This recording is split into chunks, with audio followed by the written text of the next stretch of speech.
Bon alors Denis, je dois faire la reco de Matago pour Ouais. la nouvelle boîte de Raptor que tu as refaite, ça est superbe. Hein. Bah c'est gentil, on a bien retravaillé ça avec Bruno et...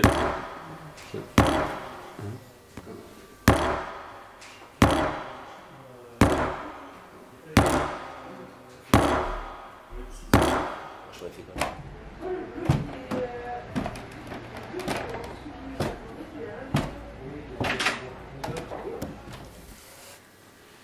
Non ça va, c'est Mika qui descend avec ses boîtes.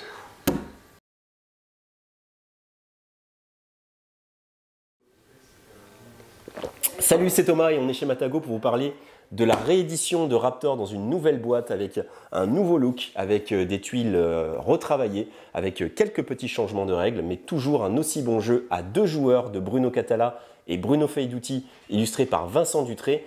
Pour des joueurs ayant 10 ans ou plus, c'est un jeu assez tactique et pour des parties avoisinant entre 20 et 30 minutes. Je vous explique tout de suite à quel point c'est tendu, à quel point c'est réussi, maintenant.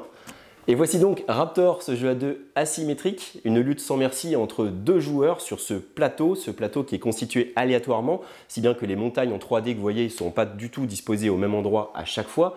C'est une lutte entre un joueur qui joue des scientifiques qui sont là pour capturer des bébés raptors. Leur but sur les 5 bébés raptors qui bougent sur le plateau, c'est d'en capturer 3, ou alors d'éliminer la maman raptor qui va un peu leur faire peur, vous allez voir. Et l'autre joueur, lui, à l'inverse, il va essayer de protéger les bébés raptors, essayer de les faire sortir du plateau par une de ces cases sur le côté. S'il en fait sortir 3, il a gagné. On voit bien ça sur les plateaux, puisqu'on voit qu'ici, il y a les jeunes raptors capturés, ici, les jeunes raptors échappés. On a tout ça qui est très lisible, ainsi que les cartes. C'est un jeu de cartes et d'actions. C'est-à-dire que chaque joueur va avoir son propre paquet de cartes, dépendant du clan qu'il incarne, soit les raptors, soit les chasseurs. Vous allez avoir 8 cartes, vous allez en choisir 9 cartes, pardon, vous allez en choisir une en simultané et vous allez vous les révéler.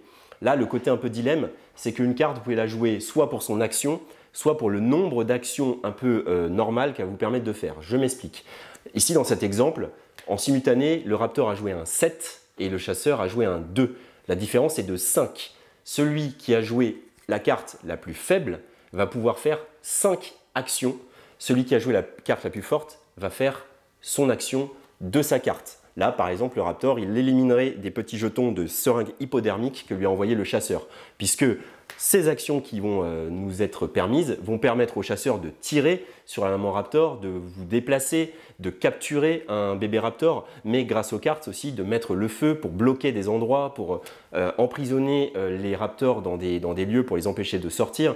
De même, la maman raptor, grâce à ses actions, va pouvoir faire peur aux chasseurs, les incliner. Ça coûte une action de pouvoir se relever. Donc c'est un jeu très tactique. C'est un jeu où chaque coup va devoir être bien pensé dans une stratégie, en tout cas pour le scientifique, d'encerclement, avec possibilité de rajouter des petites figurines. Il y en a 10, elles sont super jolies et toutes différentes, en plus ont des attitudes toutes différentes, donc c'est très immersif à ce niveau-là. Donc le but du scientifique, c'est de rajouter des figurines. Ça, il va pouvoir le faire grâce à ses actions. Donc il faut choisir le plus judicieusement possible le moment où on joue ses cartes.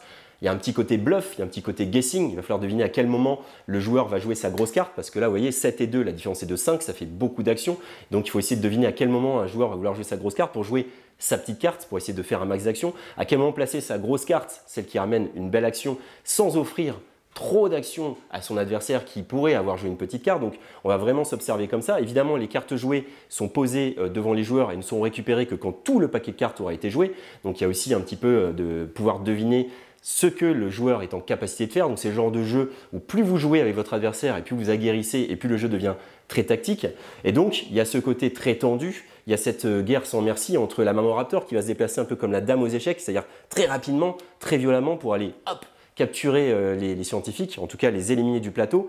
Il y a les scientifiques qui vont être plus nombreux, qui vont encercler, qui vont tirer, qui vont neutraliser la maman, qui va utiliser des points pour se relever et qui va perdre certains de ses bébés. Et donc il y a cette lutte sans merci qui va se jouer en 1 quart d'heure, 20 minutes. Donc c'est très tendu. C'est le genre de jeu où on a envie d'en refaire une, notamment souvent en aller-retour. Un joueur va jouer les scientifiques et l'autre va jouer les raptors et ensuite on va changer les rôles pour voir qui s'en sort le mieux. C'est un plaisir de le voir réédité à nouveau dans cette gamme des 2 joueurs qu'on a chez Matago avec une nouvelle boîte qui a été travaillée par Denis qui on trouve est plus réussi que la première. Voilà, il a fallu un petit peu de l'expérience. Et là, on en a. Le plateau aussi, toutes les couleurs sont beaucoup plus visibles. Le jeu en gagne en clarté et toujours aussi beau, toujours aussi agréable pour deux joueurs. On vous laisse découvrir Raptor et vous affronter dans cette lutte sans merci entre des scientifiques sans scrupules et une maman Raptor prête à tout pour défendre ses bébés. Et je vous donne rendez-vous dans d'autres recos. Ciao!